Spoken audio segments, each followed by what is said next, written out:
Hoy entramos en el capítulo número 2, tenemos ya varias semanas estudiando esta carta de manera expositiva y concluimos la vez pasada el capítulo 1. Entramos hoy en un nuevo acápite, una nueva sección, en el capítulo número 2. Vamos a leer desde el versículo 1 al 10, aunque no estaremos entrando principalmente en los primeros 3 versículos solamente de ese capítulo 2. Así que leemos Efesios capítulo 2, vamos a agarrar toda la idea. 2, 1 al 10 dice la palabra del Señor: y Él os dio vida a vosotros cuando estabais muertos en vuestros delitos y pecados, en los cuales anduvisteis en otro tiempo, siguiendo la corriente de este mundo, conforme al príncipe de la potestad del aire, el espíritu que ahora opera en los hijos de desobediencia, entre los cuales también todos nosotros vivimos en otro tiempo, en los deseos de nuestra carne, haciendo la voluntad de la carne y de los pensamientos, y éramos por naturaleza hijos de ira, lo mismo que los demás. Pero Dios, que es rico en misericordia, por su gran amor con que nos amó, aun estando nosotros muertos en pecado, nos dio vida juntamente con Cristo. Por gracia sois salvos. Y juntamente con Él nos resucitó, y asimismo nos hizo sentar en los lugares celestiales con Cristo Jesús, para mostrar en los siglos venideros las abundantes riquezas de su gracia, en su bondad para con nosotros en Cristo Jesús.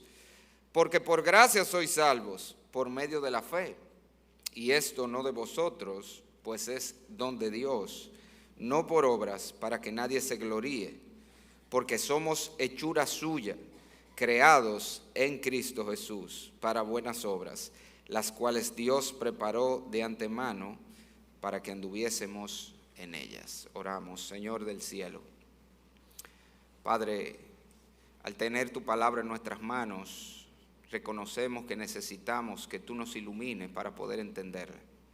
Padre, ayúdanos a vernos en ella cual espejo. Si hay alguien aquí sin Cristo, pueda ver cuál es su verdadera condición en este mundo. Señor, sus ojos sean abiertos a las realidades espirituales y pueda verse por primera vez como tú nos ves, sin Cristo.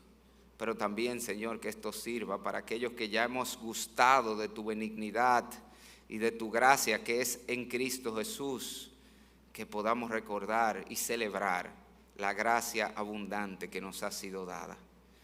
Háblanos a todos, Señor, conforme a nuestra necesidad, conforme, Señora, a aquello que tú sabes necesitamos oír. Habla tú las palabras que las palabras humanas no alcanzan a decir a cada corazón. Y te lo pedimos en el nombre de Jesús. Amén. Yo escuché una vez una historia de un pastor de ovejas de verdad, de los animales, ¿verdad?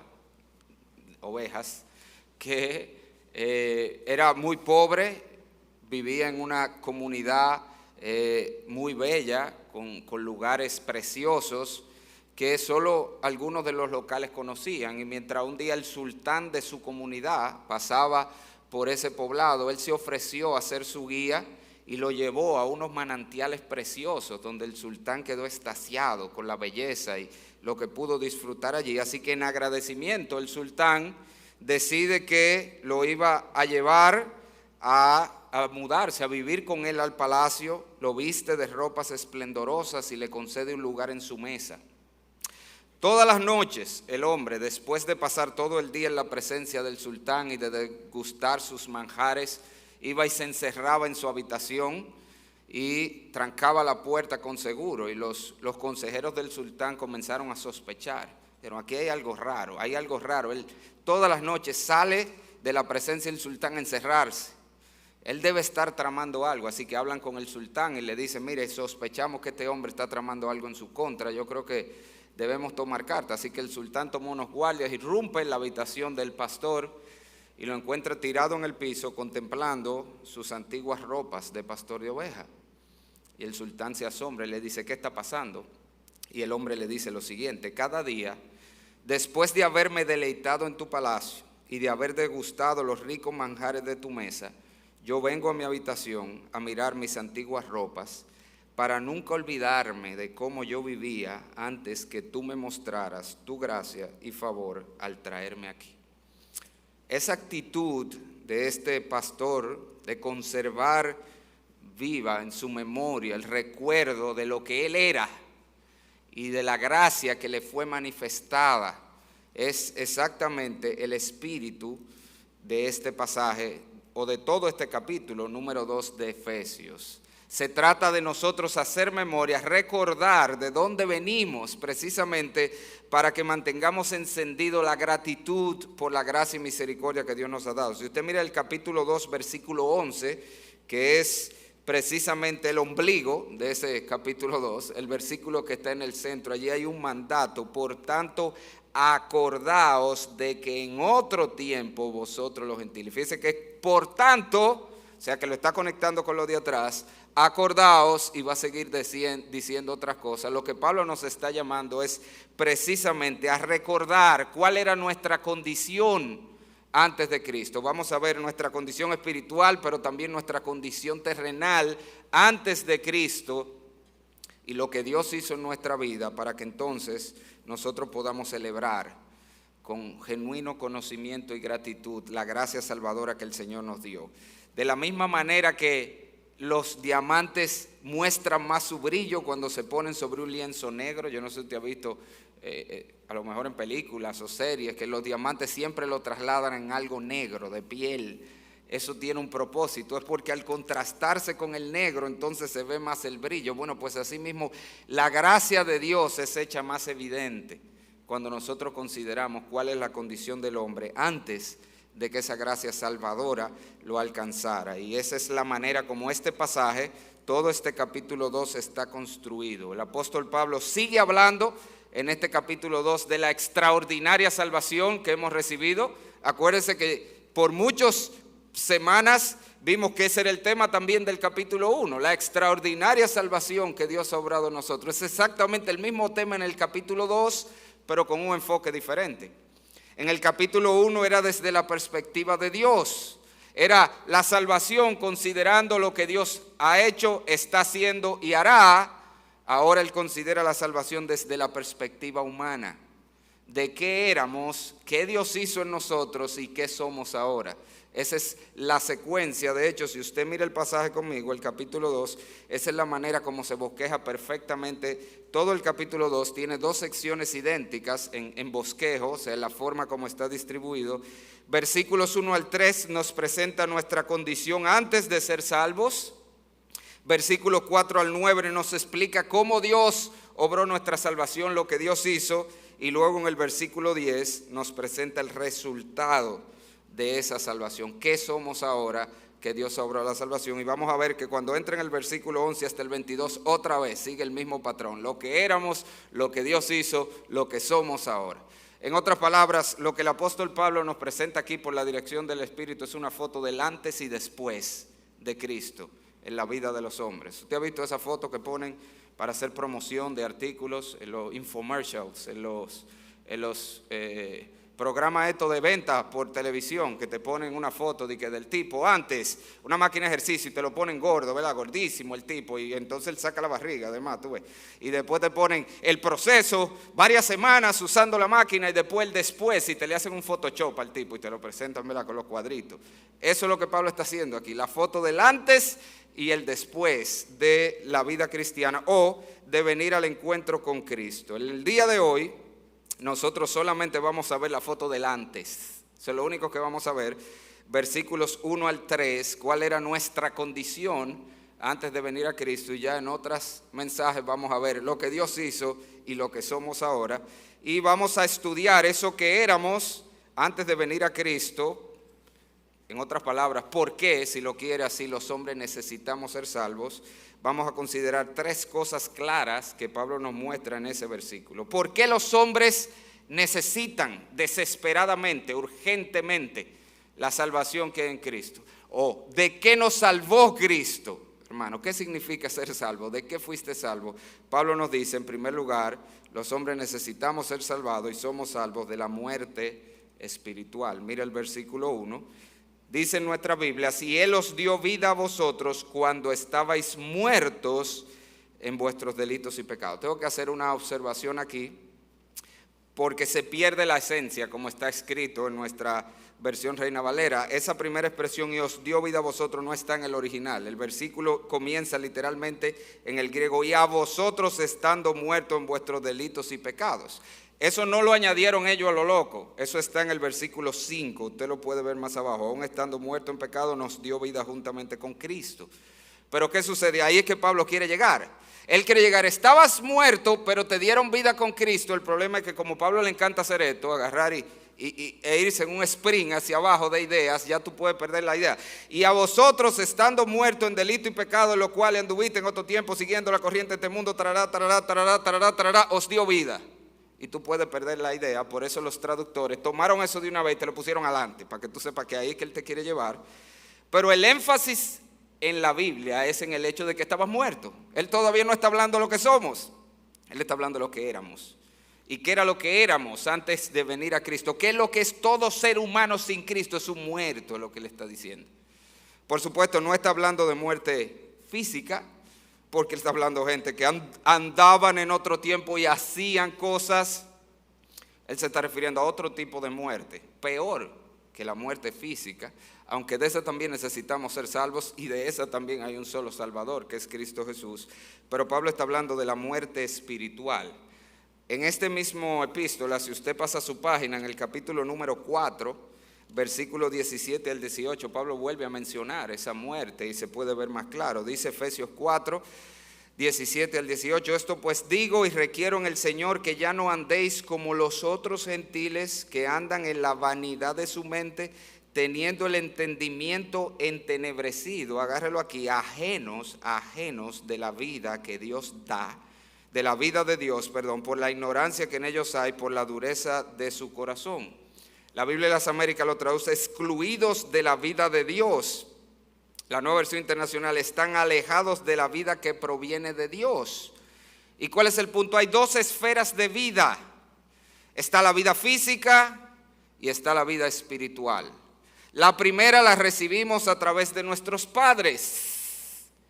La segunda la recibimos directamente de Dios. Ese es el énfasis en el capítulo 4. Esta es la vida que proviene de Dios, la vida de Dios. El Señor se lo explicó a Nicodemo con esta palabra: lo que es nacido de carne, carne es. Lo que es nacido del Espíritu, Espíritu es. Ahí están los dos nacimientos, las dos esferas de vida. El hombre natural, el hombre como viene, tiene vida física, pero está muerto espiritualmente, no ha nacido espiritualmente, no hay vida interior, es un zombie espiritual. ¿Te has visto la película de los zombies? Que ellos se mueven, actúan, hacen cosas, pero en realidad están vacíos, secos por dentro. Eso es la esfera espiritual del hombre. Él tiene vida física, pero está espiritualmente muerto. Ahora, ¿cómo se ve eso en la práctica? Porque esto es un concepto difícil de asimilar. ¿Cómo así? ¿Cómo así que una persona está viva pero está muerta? Otra vez recuerde que estamos hablando muerta en lo que respecta a la esfera espiritual, separado de Dios, del mundo espiritual, de las cosas de Dios. Y hay signos de esa muerte. De la misma manera que hay signos de muerte física. ¿Cuál es el signo más claro de muerte física? ¿Cómo la gente sabe que alguien está muerto? ¿Qué es lo que hace? Le toma el pulso, ¿verdad? Toma el pulso, le oculta el corazón, y si el corazón no está funcionando, está muerto. A veces es más complejo de ahí, aunque usted no lo crea. Hay gente que la gente cree que está. Usted no llegó a oír eso, de que antes enterraban gente y estaba viva, porque no es tan fácil. No es tan fácil a veces. Obviamente, si usted ve a alguien que la cabeza aquí, el cuerpo aquí, usted no se pregunta de que estará muerto. No, ahí es fácil verlo, pero a veces no es tan fácil. Por eso, de hecho, hay una rama en medicina que se llama tanatología dentro de la medicina forense, que nada más es para estudiar signos de muerte. ¿Cómo saber que de verdad una persona está muerta y aún cuánto tiempo tiene de muerta? Bueno, hay signos de muerte espiritual también. Hay una tanatología espiritual. Y eso es importante porque muchas de las cosas que yo te voy a mostrar en la palabra, que muestran, que evidencian esa muerte espiritual, la gente la percibe. ¿Qué le pasa? Simplemente ellos no saben que lo que le está pasando es eso. Son evidencias de muerte espiritual. Ahí es donde siempre uso la ilustración. Ya no aplica para la mitad de la gente que está en este salón, porque no va a conocer la película, pero la película Sexto Sentido. ¿Quién vio la película Sexto Sentido? Usted ve la mitad o menos de la gente del salón. Como ya nadie la va a ver, no importa que yo se la dañe. La película se trata de un tipo que estaba muerto, pero adivine qué, él no sabía que estaba muerto.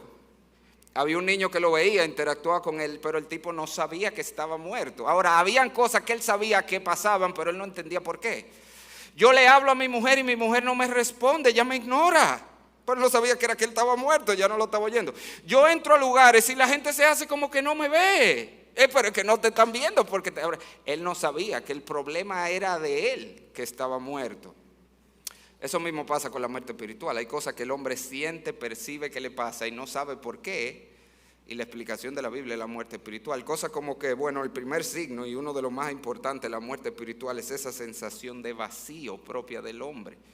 Lo que los filósofos de antaño han descrito como el vacío existencial del ser humano.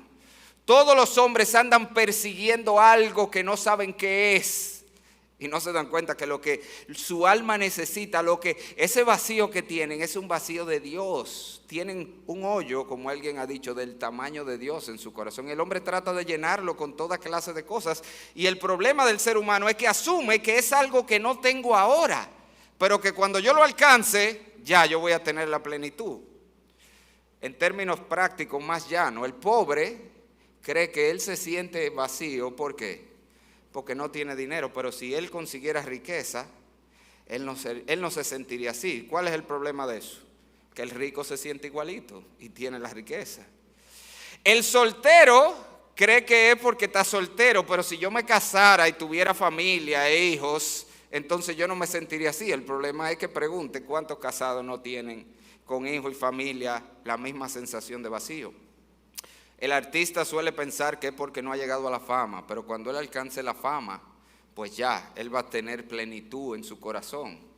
Pregúntele a Juan Luis Guerra, yo oí una entrevista que le hicieron, que él dijo, yo pensaba que la sensación de vacío que yo sentía era porque yo no había obtenido un Grammy, pero me dieron 2, dijo él, y me seguía sintiendo vacío. Y esa es la situación del hombre, nos pasamos la vida tratando de buscar algo, sentimos que nos falta algo y andamos persiguiendo cosas y no nos damos cuenta que eso es un signo de muerte espiritual, de que necesitamos una relación con Dios en nuestra vida. A mí me encanta cuando la gente sin Cristo comprueba lo que la Biblia dice. Hay una canción de un grupo argentino llamado el Cuarteto de Nos, es un grupo de rock en español argentino. Oiga lo que dice esa canción, le voy a leer algunas estrofas, hablando de eso mismo, de la persecución incesante detrás de algo que le dé plenitud en su vida. Dice el que canta, ya cambié de lugar mi cama, ya hice comedia, ya hice drama. Fui concreto y me fui por las ramas, ya me hice el bueno y tuve mala fama. Ya fui ético y fui errático, fui escéptico y fui lunático. Ya fui abúlico y fui metódico. Ya fui púdico y fui caótico. Ya leí a Arthur Conan Doyle, ya me pasé de nafta a gasoil. Ya leí a Breton y a Molière, ya dormí el colchón y en Sommier. Ya me cambié el pelo de color, ya estuve en contra y estuve a favor. Lo que me daba placer ahora me da dolor, ya estuve al otro lado del mostrador. Ya me ahogué en un vaso de agua, ya planté café en Nicaragua. Ya me fui a probar suerte a USA, ya jugué a las ruletas rusas. Ya creí en los marcianos, ya fui ovolacto vegetariano, ya fui quieto, fui gitano, ya estuve tranqui, estuve hasta las manos, ya probé, ya fumé, ya tomé, ya dejé, ya firmé, ya viajé, ya pagué, ya sufrí, ya eludí, ya huí, ya asumí, ya me fui, ya volví, ya fingí, ya mentí. Así el tipo va diciendo y al final dice, oigo una voz que me dice con razón, vos siempre cambiando, ya no cambies más, ya yo estoy cada vez más igual, ya no sé qué hacer conmigo. Vacío existencial, signo clásico de muerte espiritual, pero no solamente se ve en esa sensación de vacío, la muerte espiritual se ve en la incapacidad del hombre sin Cristo de percibir precisamente las realidades espirituales y las cosas que tienen que ver con Dios. El Señor le dijo a Nicodemo, luego de que le dijo que debía nacer del Espíritu, le respondió Jesús y le dijo, de cierto te digo, que el que no naciere de nuevo no puede ver el reino de Dios. Y cuando él le dijo ver el reino de Dios, ya le había dicho antes que no podía entrar, pero él no está diciendo del cielo, él está diciendo no percibe las realidades del reino de Dios. Pablo lo dijo de esta manera, 1 Corintios 2:14, Pero el hombre natural, más claro de ahí no se puede, no percibe, no ve, no oye, no siente las cosas que son del Espíritu de Dios, porque para él son locura y no las puede entender porque se han de discernir espiritualmente. Pero él es un muerto espiritual. Es decir, así como un muerto no puede ver, oír, sentir, tampoco puede el no creyente las cosas espirituales. Y es por eso que para él, dice Pablo, terminan siendo locura. Él ve que los cristianos nos deleitamos en la palabra de Dios y él dice, yo no entiendo cómo que esta gente no le aburre eso. Pero es que el problema por el que a él le aburre es un problema en nosotros, ni no se da cuenta que es un problema de él. Él no ve la gloria de cosas que son gloriosas. No puede deleitarse en cosas que son por naturaleza deleitosas. Simplemente no puede, porque está espiritualmente muerto y sin vida espiritual no puede percibir las cosas de Dios. No puede nunca hallar deleite y placer en las cosas de Dios. Por eso es que él es tan tedioso, tan pesado hacer las cosas de Dios.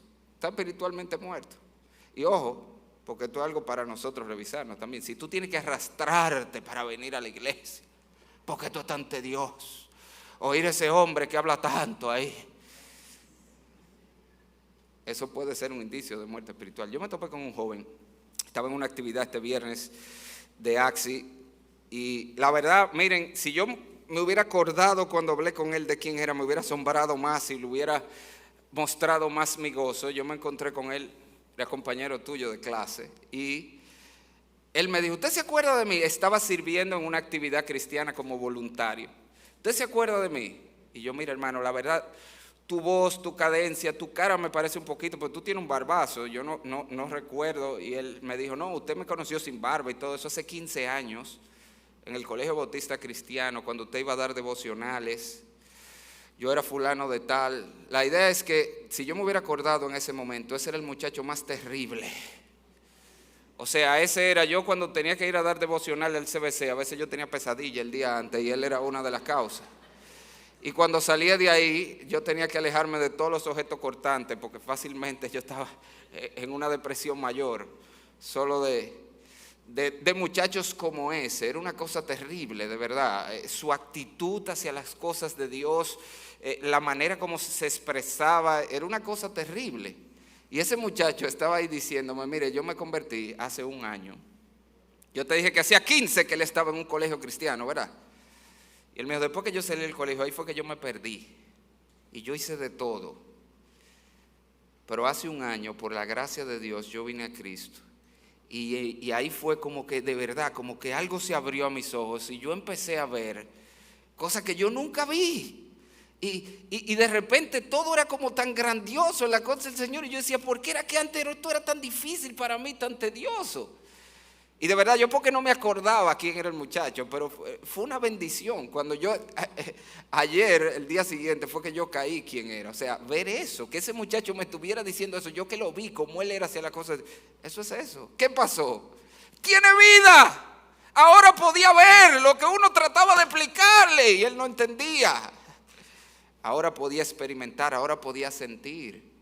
La muerte espiritual se ve en esa incapacidad de percibir y por tanto una incapacidad para responder. Señores, tengo que decirlo, yo he estado en campamentos de jóvenes nuestros, donde hemos tenido predicadores que han predicado mensajes tan poderosos, señores, que de verdad que hasta yo que soy el pastor he querido convertirme en ese momento. Y hemos tenido jóvenes llorando. Oye, cuando usted ve a un joven llorando en una predicación, mi hermano, mire, tírese al piso, que es una cosa grande que está pasando ahí. Y hemos tenido jóvenes llorando, oyendo la palabra de Dios. Y después que se termina la actividad, yo acercarme a algunos jóvenes de nuestra iglesia y decirle, fulano, ¿y qué te pareció el mensaje? Y decirme, estuvo bien. O sea, usted no está entendiendo lo que yo le estoy diciendo, si usted no se asombró. Es como que ese mensaje, ¿te has visto que la Biblia dice la palabra que ella es como un martillo que golpea la roca? Es como que yo te di un mazazo así en el pie, ¡tum! Y tú hagas ¿qué? ¿Qué usted dice a alguien así? ¿Qué usted le dice a alguien que usted le da un martillazo en el pie y no responde? Tú estás muerto, mi hermano, no hay otra explicación, tú estás muerto. Porque eso fue algo para que tú brincaras y gritaras. Pero el muerto no puede, no es sensible, no percibe estas cosas. Ahora, todo eso que yo te he dicho son evidencias subjetivas. Hay una evidencia objetiva de la muerte espiritual y es la que Pablo presenta en este pasaje. De hecho, si usted mira Efesios 2, una vez más, versículo 1, dice: y Él os dio vida a vosotros cuando estabais muertos en vuestros delitos y pecados, en los cuales anduvisteis en otro tiempo. La palabra andar en esta carta describe una forma de vida. Y él dice que la evidencia principal del muerto es que su estilo de vida es de delitos y pecados. Eso es. Él no está diciendo que está muerto por delitos y pecados. No, nosotros nacemos espiritualmente muertos. De hecho, usted lo puede ver más abajo, que él dice: por naturaleza somos hijos de ira, hijos de desobediencia. O sea, eso lo traemos de fábrica, venimos así. Él está diciendo que lo que manifiesta, como tú lo puedes ver de manera visible, clara en la vida de una persona, la muerte espiritual es por el hecho de que su estilo de vida es de delitos y pecados. En otra palabra, así como el muerto físico se corrompe, en otra palabra, aunque le sea repulsivo, se pudre, asimismo el muerto espiritual se corrompe, es un corrupto, vive una vida de delitos y pecados. Y aquí es donde mucha gente puede protestar, porque güey, ¿cómo así? Bueno, que tenemos que entender lo que la Biblia quiere decir. Cuando habla de delitos, está hablando de infringir los mandamientos. Dios dice: no hagas, y hacemos. Y esa es la vida del hombre sin Cristo. No todos en la misma proporción, pero todos viven desobedeciendo lo que Dios manda. Esos son los pecados de comisión. Cuando Dios te dice no hagas y el hombre hace. Esa es la vida del hombre sin Cristo, aún del más moralista. Pero no solamente eso, cuando él dice delitos y pecados, y de hecho, fíjese que la palabra que usa es delitos, eso suena feo, pero todos somos delincuentes en la ley de Dios. Todos hemos quebrantado la ley de Dios. Suena feo, hay gente que se ofende. Yo se lo dije a un grupo de pastores una vez, de pastores, y se ofendieron. Todos somos delincuentes por naturaleza, porque todos hemos infringido, hemos transgredido la ley de Dios. Pero cuando habla de pecado, la idea allí es no dar en el blanco, no llegar a la meta, al estándar. El hombre no es solamente que desobedece francamente a Dios, sino que simple y sencillamente no vive como Dios le manda. No llega a la medida. Dios ha establecido un estándar para el hombre que no es ser bueno como la gente cree. No, porque yo soy una buena persona, yo no le hago daño a nadie. No, es que esa no es la medida. Dios estableció ser perfectos y nadie llega ahí. Nadie vive a plenitud como Dios manda. Para empezar, si no otra cosa, nadie vive para la gloria de Dios. La Biblia dice: todo lo que hagáis, sea de palabra o de hecho, sea de comida o bebida, todo para la gloria del Señor. El hombre sin Cristo sí puede que vive una vida buena, moralista, pero para él, o como él entiende, no para la gloria de Dios. No solamente eso, con mucha frecuencia él es muy bueno y moralista según los estándares del mundo o según su propio estándar personal. Pero otra vez, Dios ha dicho el estándar y es esto. Si tú no estás procurando vivir según la Biblia, entonces estamos viviendo en delitos y pecados. Y aún el religioso, oiga esto muy importante, no, porque hay muchas personas religiosas por ahí, sí, aún el religioso es un corrupto. Porque está buscando de Dios diferente a como Dios ha mandado. Si no está en Cristo, si no se ha convertido a Cristo, entonces es un corrupto. ¿Por qué? Porque Dios ya dijo cómo se le debe buscar. El Señor Jesucristo dijo: yo soy el camino, la verdad y la vida. Nadie viene al Padre sino por mí. Cualquier otra manera del hombre buscar de Dios es rebelarse contra Dios. Y no me lo estoy inventando yo. Lo dice Pablo en Romanos 10, usted lo puede leer después. Él dice que los judíos, al procurar buscar de Dios como ellos les da la gana y no como Dios ha establecido, que es a través de Cristo, se rebelaron contra Dios. Esa es la peor de la rebeldía, porque eso es siendo rebelde, siendo religiosos, rebeldía religiosa. Buscando de Dios te estás rebelando de Dios. ¿Por qué? Porque no es como tú quieras, es como Dios ha dicho. Dios ha dicho cómo se le busque. Él ha dicho que hay un mediador, que hay un salvador, que es Cristo Jesús. Cuando el hombre trata cualquier otra vía, aun cuando trata de salvarse por su propio medio, siendo bueno, ganándose el cielo, se está rebelando contra Dios. Así que cuando nosotros analizamos la vida de los hombres, la realidad es que todos somos muertos, corrompidos. Todos, unos con mayor descomposición que otros, claro, eso es así. No todos tenemos el mismo grado de descomposición, pero todos estamos corrompidos, todos somos corruptos, todos hemos vivido en desobediencia a Dios, todos antes de Cristo vivíamos una vida de delitos y pecados. Así que necesitamos ser salvos, dice Pablo, porque estamos espiritualmente muertos. Estamos viviendo una vida separados de Dios, estamos destinados a una vida de vacío, a una vida sin verdadero placer y deleite, por lo menos no los más elevados, que son los que se expresan en Dios. Pero si miramos el texto, Pablo nos dice que eso es solo la primera de las razones por las que el hombre necesita ser salvado.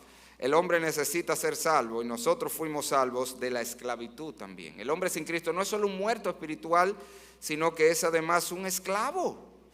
Y yo siempre digo, esta es una de las cosas en las que más se ve el estado de negación del hombre sin Cristo.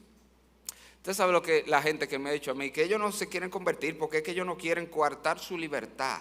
Tú ves. Es que si yo me convierto, entonces ya yo no voy a poder hacer lo que yo quiero, ya yo no voy a poder ser libre. ¿De verdad? ¿Tú crees que tú eres libre? La Biblia dice que el hombre sin Cristo no es libre, es un esclavo. Es un esclavo con 3 grilletes puestos uno encima de otro que trabajan juntos para controlar su vida. Si usted mira el pasaje, lo primero que el apóstol Pablo nos dice es que el hombre sin Cristo es un esclavo del mundo. Otra vez, leemos versículos 1 y 2.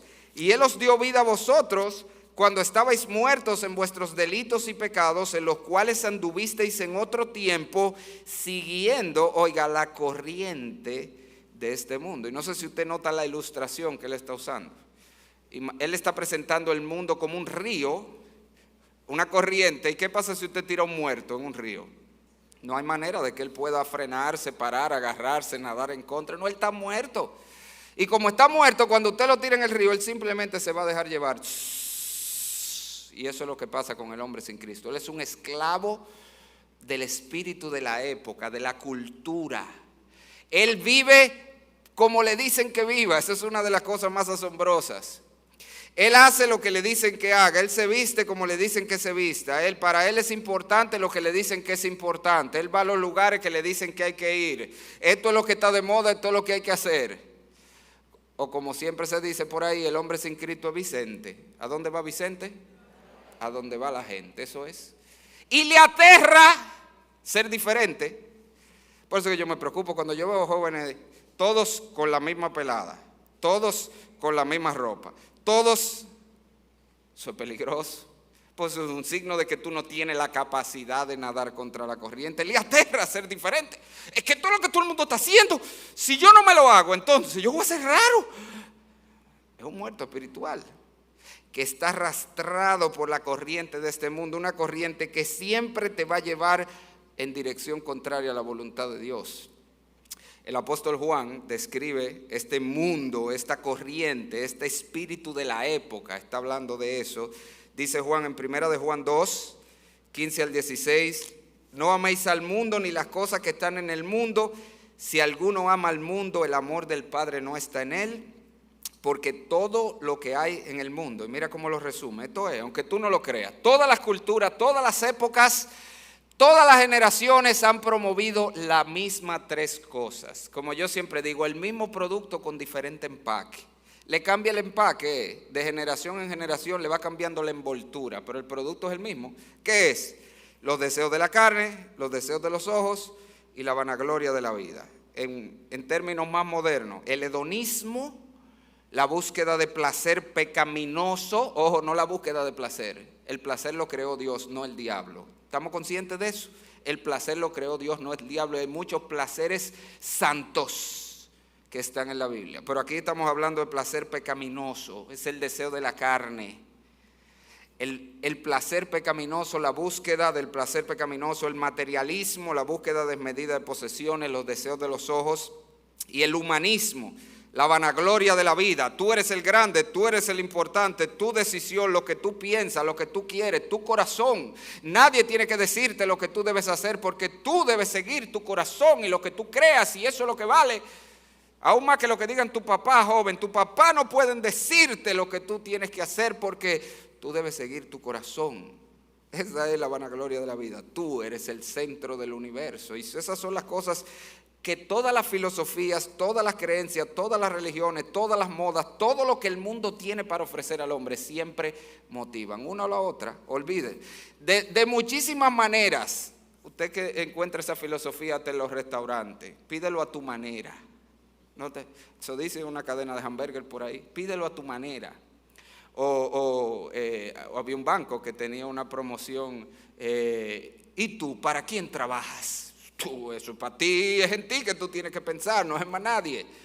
Oye, todo lo que el mundo va a hacer es motivarte a estas tres cosas: el hedonismo, el materialismo, el humanismo, y todo está astutamente ideado para con esa cosa alejarte de Dios. Fíjese que esas son las cosas que mantienen a los hombres alejados de Dios.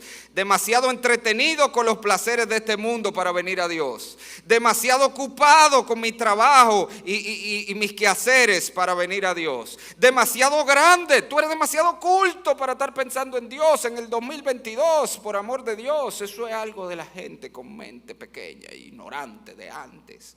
O tú eres demasiado bueno. ¿Para qué tú necesitas convertir? Tú eres bueno. Tú siempre has sido una buena persona que no le haces daño a nadie. Son las cosas que el diablo usa, que de hecho es lo que la Biblia nos deja ver aquí. Usted sabe por qué este sistema está tan astutamente ideado para alejar a los hombres de Dios. No es a lo loco. Ese mundo que gobierna, que controla la vida de los hombres, que dirige, le dice, es por aquí, ellos todos van como borreguitos por ahí. Ese mundo tiene detrás una mente inteligente que lo planifica, y es el diablo, que es el segundo que domina a los hombres. Mire cómo dice Pablo en Efesios 2:12, los cuales anduvisteis en otro tiempo, siguiendo la corriente de este mundo, conforme al príncipe de la potestad del aire, hablando de Satanás, el espíritu, agarre esto, que ahora opera en los hijos de desobediencia, en los no cristianos. El diablo opera, la palabra es energizo, energiza la desobediencia. ¿Tú viste que la tendencia de él es a la desobediencia a Dios? Bueno, el diablo se encarga de energizarla, esa tendencia de su corazón a la desobediencia. La idea es como los trenes, las locomotoras de antes, que eran con carbón. ¿Cómo era que corría? Cuando se quería que corriera más rápido, ¿qué hacía? Llamaban al de la máquina, oye, dale más, ¿qué es el tipo? Más carbón, más carbón, más carbón. Y la máquina, eso es lo que está diciendo. El hombre de por sí va en una carrera huyendo de Dios, y el diablo está ahí en la máquina, en el cuarto de máquina, echándole carbón, echándole carbón, echándole carbón para que él corra más lejos, más lejos. Y sin darse cuenta es un esclavo del diablo.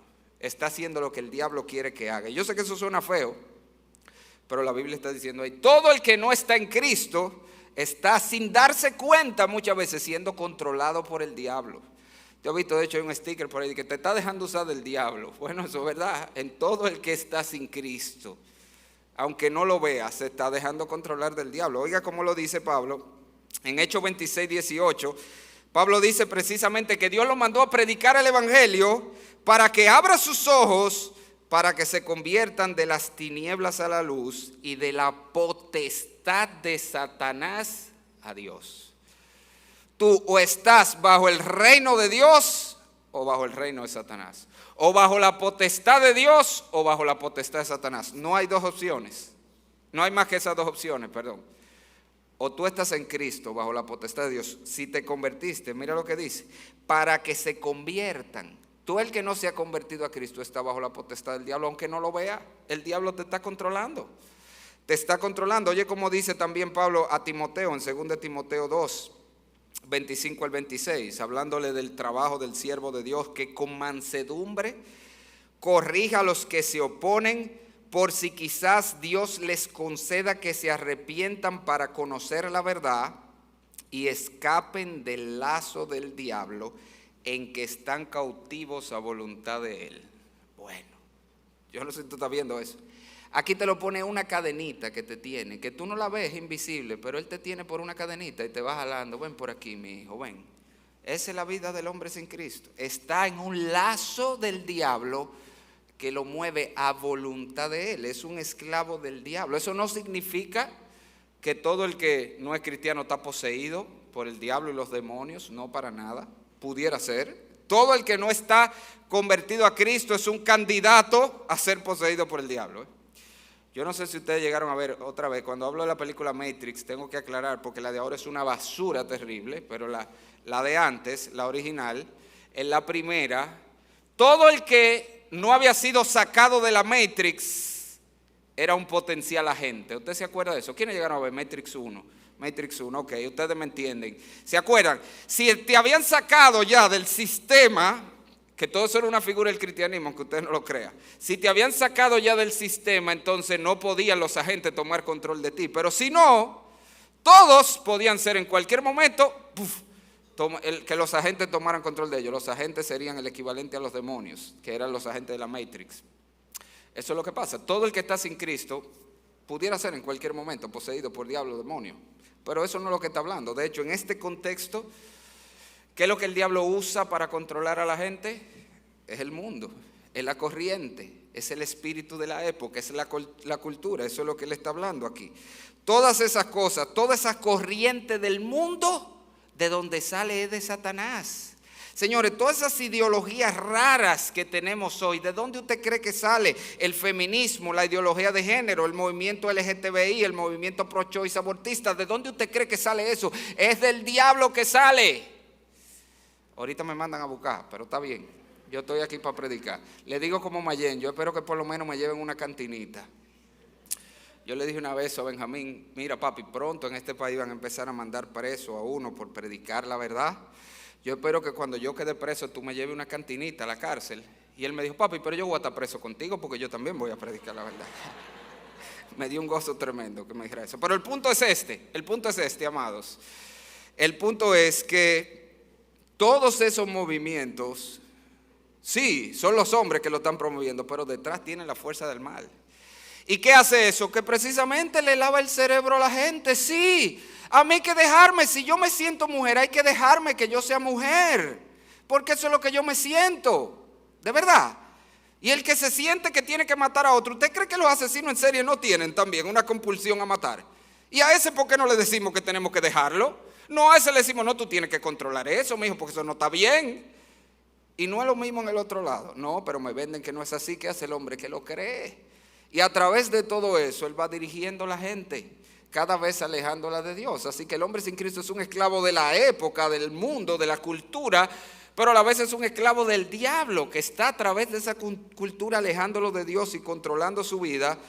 Pero todavía más, si usted mira el pasaje, él no es una víctima inocente de todo esto. Porque te dije, todo comienza con que ya él tiene una inclinación a lo malo. Y Pablo dice que el hombre sin Cristo es además un esclavo de sus propios deseos pecaminosos, que es lo que él llama aquí la carne, entre los cuales, versículo 3, haciendo los deseos, entre los cuales también todos nosotros vivimos en otro tiempo, en los deseos de nuestra carne, haciendo la voluntad de la carne y de los pensamientos. Y cuando la palabra carne se usa en la Biblia, a veces se refiere al cuerpo. De hecho aquí, la segunda vez haciendo la voluntad de la carne, ahí se refiere al cuerpo y de los pensamientos.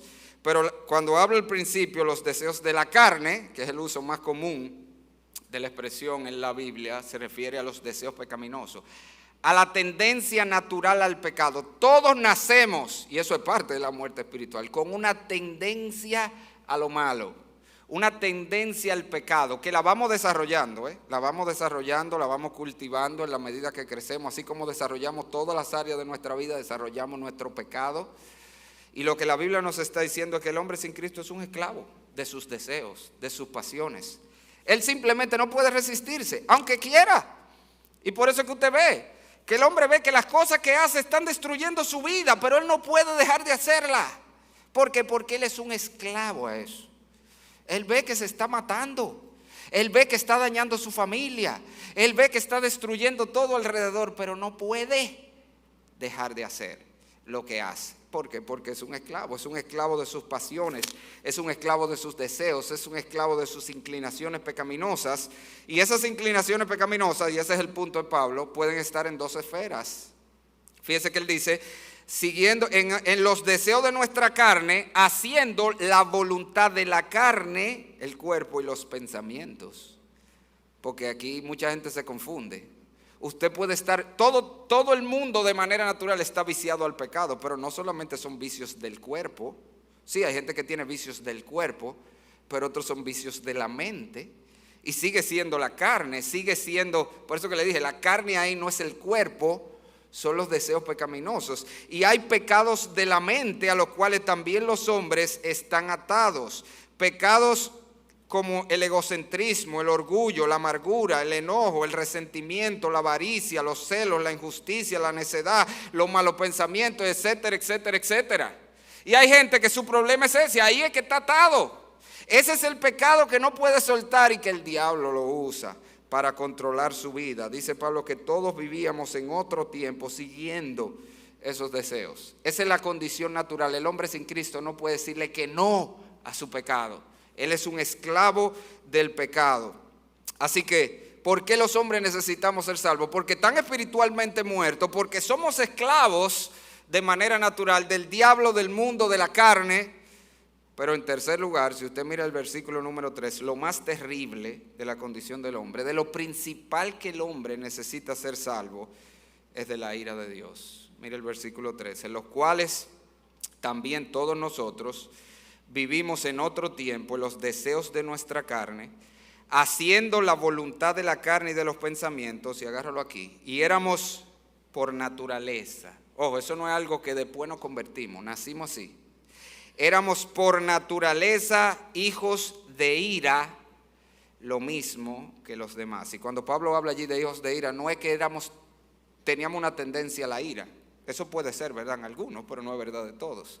Ahora él está hablando de una realidad que es verdad de todos los hombres en Cristo. Cuando él dice hijos de ira, es que somos objeto de la ira de Dios. ¿Usted lo quiere ver más claro? En esta misma carta, mire el capítulo número 5. Pablo usa otra vez esa expresión, hijos de ira ligado a hijos de desobediencia, que están las dos aquí. Y mire cómo él lo dice. Efesios 5:6. Nadie os engañe con palabras vanas, porque por estas cosas viene la ira de Dios sobre los hijos de desobediencia. No sé si usted ve la relación. Efesios 2, el espíritu que ahora opera en los hijos de desobediencia, y éramos por naturaleza hijos de ira. Es lo mismo, está hablando de la ira de Dios. Si no, lo puede ver en el pasaje paralelo en Colosenses. Usted sabe que Efesios y Colosenses son cartas paralelas, se escribieron más o menos al mismo tiempo, tratan temas muy parecidos. Oiga lo que dice Pablo en Colosenses 3, 5 y 6. Haced morir pues lo terrenal en vosotros, fornicación, impureza, pasiones desordenadas, malos deseos y avaricia, que es idolatría, está describiendo los deseos de la carne. Cosas por las cuales la ira de Dios viene sobre los hijos de desobediencia, en las cuales vosotros también anduvisteis en otro tiempo. No sé si usted lo ve, eso es lo mismo que dice Efesios, cambiado el orden. Cuando Pablo dice hijos de ira, es objeto de la ira de Dios. Eso es lo más terrible de la condición del hombre. ¿Por qué el hombre necesita ser salvado? Es un muerto, es un esclavo, pero lo peor, está bajo la ira de Dios. Y eso es un tema que no le gusta a mucha gente. De hecho, en pocas iglesias usted ve que se habla de la ira de Dios. Nos gusta que nos hablen del amor de Dios, ¿verdad? De hecho, yo le digo a mis hijos, usted ve mucho sticker, Dios es amor y un corazoncito. ¿Usted alguna vez ha visto uno, Dios es fuego consumidor y una candela prendida? Pero eso también está en la Biblia. Ese también es el Dios de la Biblia. El Dios de la Biblia, que dice la Escritura, es demasiado limpio de ojos para ver la maldad y el agravio.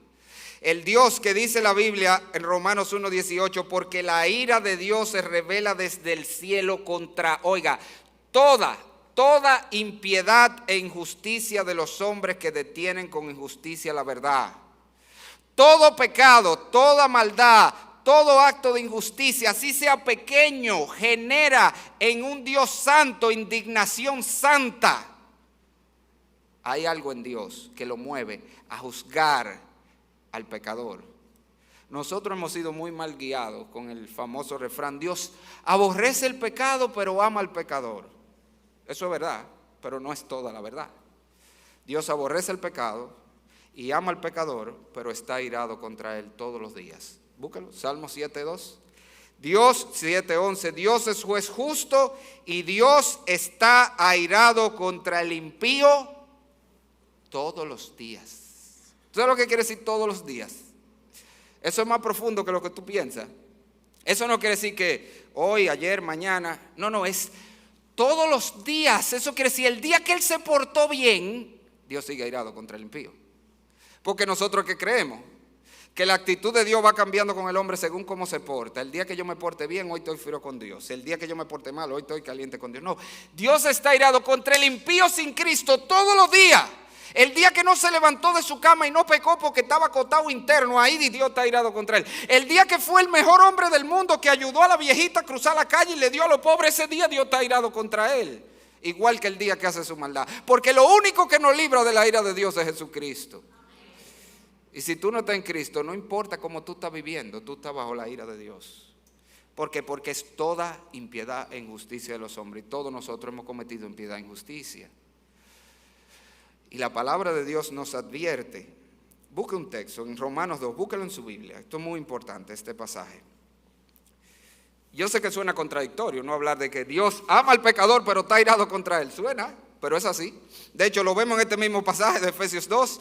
Acaba de decirnos: y éramos por naturaleza hijos de ira, lo mismo que los demás. Versículo 3, pero en el 4 dice: pero Dios, que es rico en misericordia por su gran amor con que nos amó. Esa es la paradoja del Evangelio. El mismo Dios que estaba airado contra el hombre, que está airado contra el hombre por su pecado, es el mismo Dios que lo amó a ese que generó su ira y por eso le mandó un Salvador. Ese es el mensaje del Evangelio. El Evangelio es Dios en su amor librándonos de su ira. Ese es el Evangelio. Dios es tan lleno de amor que decidió librarnos de la ira justa que tenía contra nosotros y por eso nos mandó un Salvador. Pero cada día que tú pasas sin Cristo, cada día que el pecador pasa sin Cristo, la ira de Dios se hace más grande contra él. Y llegará el día que Dios la descargará. Eso es lo que dice este pasaje de Romanos 2. Mira esto. O menosprecias la riqueza de su benignidad, paciencia y longanimidad.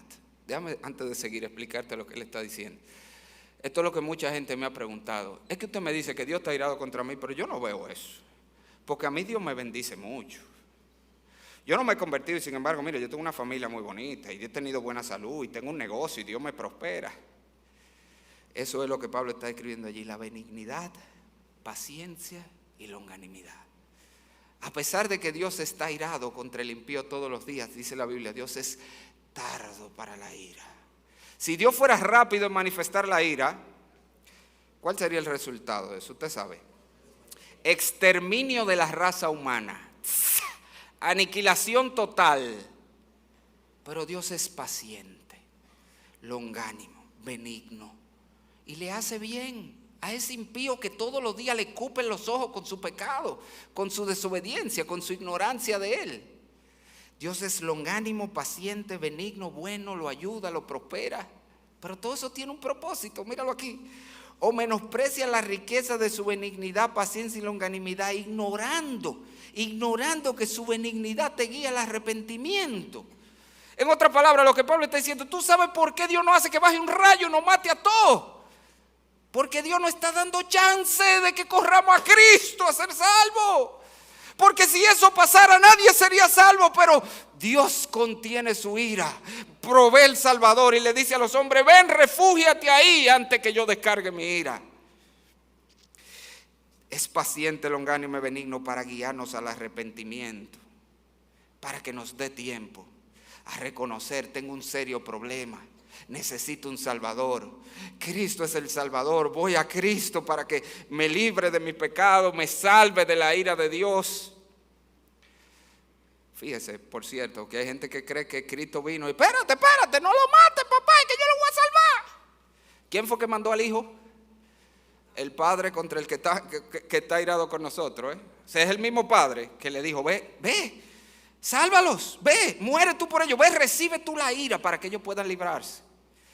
Sigue leyendo el versículo de Romanos. Mira lo que sigue diciendo en el versículo 5. ¿Para qué es que la paciencia de Dios? Para que tú vengas a Cristo. Para que en Él tú seas librado de la ira de Dios. Tú seas salvo, eso es ser salvo de la ira de Dios. Pero mira el 5, pero por tu dureza y por tu corazón no arrepentido. Agarra esto. Atesoras, acumulas, deposita en ese banco para ti mismo ira, para el día de la ira y de la revelación del justo juicio de Dios. Esto es fuerte. Ahí está diciendo, cada día que el pecador pasa sin Cristo, la cuenta en el banco de Dios, de la ira de Dios que Dios está conteniendo, Dios le está conteniendo, dándole chance al hombre de que venga a Cristo a ser salvo. Ven, conviértete, arrepiéntete, ven a Cristo, acepta el Salvador que yo te mandé. Pero cada día, mira, esa cuenta va creciendo, eso se va acumulando y llegará el día, dice que hay un día de la ira. Hay un día en que Dios dice, ok, hoy es el día donde tú vas a recibir lo que mereces y soltará. ¿Usted se acuerda cuando el George, yo no sé quién es, se acuerdan del George, hubo un lío con una presa, ¿se acuerdan de eso? Ustedes saben lo que pasó, ¿verdad? Que cuando hay tormenta y ciclones tú tienes que soltar, abrir la presa para que el agua corra, no la dejaron cerrada. ¿Y qué pasó? Que se acumuló tanta agua, que se rompió la presa. ¿Y qué pasó? Salió toda junta y acabó con todo. Eso es lo que Pablo está describiendo. Llegará el día. Mira, ahora mismo, cada día que tú pasas en Cristo, y Dios siendo bueno contigo, y Dios te bendice, y Dios te ayuda, porque Él es un Dios bueno, y benigno, y paciente. Pero todo eso, dice Pablo, con el propósito de que vengas a Cristo. De que vengas a Cristo para que seas librado de la ira. Pero cada día que pasa se va acumulando más. Y llegará el día en que esa ira será suelta y vendrá toda sobre ti.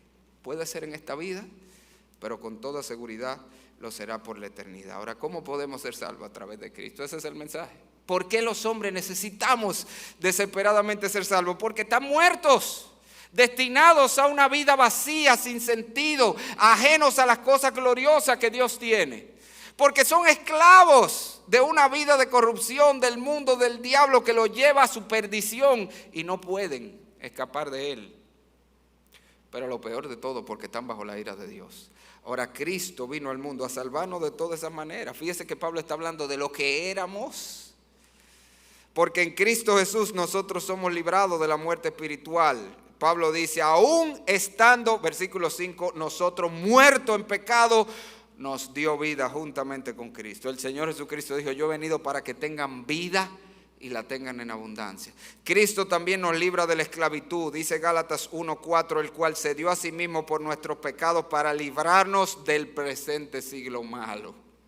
Cristo, joven, murió para que tú no tengas que ser una fotocopia de los futbolistas y de la gente del mundo. Para eso fue que murió, por amor de Dios, para que no tengan toditos que tener la misma peladita y los mismos tenis, la misma cosa, para que tú puedas ser diferente, para que no te esclavizado al presente siglo, a las modas, a la música de este mundo. Para eso Cristo vino. Cristo murió, dice Colosenses 1, 2 y 3, el cual nos ha librado de la potestad de las tinieblas y trasladado al reino de su amado Hijo, para librarnos del diablo. Cristo murió para enseñarnos, Tito 2, 12, a renunciar a la impiedad y los deseos mundanos, para que tú puedas verdaderamente dejar ese vicio al que estás atado, sea de la carne o sea de la mente. Cristo vino a darnos libertad. Pero Cristo vino sobre todas las cosas a librarnos del juicio y la ira de Dios. Dice 1 de Juan 4, 9 y 10, en esto se mostró el amor de Dios para con nosotros, en que Dios envió a su Hijo unigénito al mundo para que vivamos por Él.